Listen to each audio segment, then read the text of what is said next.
ในท้องทะเลมีอันตรายมากมายฉันเคยเจอเจ้าทะเลปลาฉลามปลาสายฟ้าแม้กระทั่งเรือผีสำหรับนักรบเยติอย่างพวกเราสิ่งเหล่านี้ไม่ใช่สิ่งที่น่ากลัวสำหรับเราเพราะเราคือเยติผู้แข็งแกร่งข้าชื่อว่าเจนข้ามีพี่น้องอีก2 คนชื่อนุ่นกับโบข้าเติบโตที่เกาะลิตเติ้ลสโนว์ข้าคือผู้ใช้ผลเยติและครอบครัวข้าก็เช่นกันข้าเรียนรู้การต่อสู้เพื่อวันหนึ่ง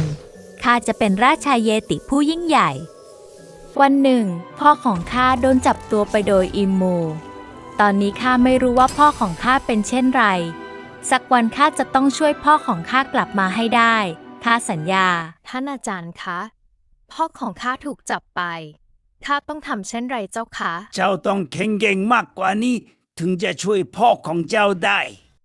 เจ้าต้องออกเดินทางตามหาเจ้าผมแดงแยงตูดเขาจะช่วยเจ้าได้ข้าเข้าใจแล้วค่ะท่านอาจารย์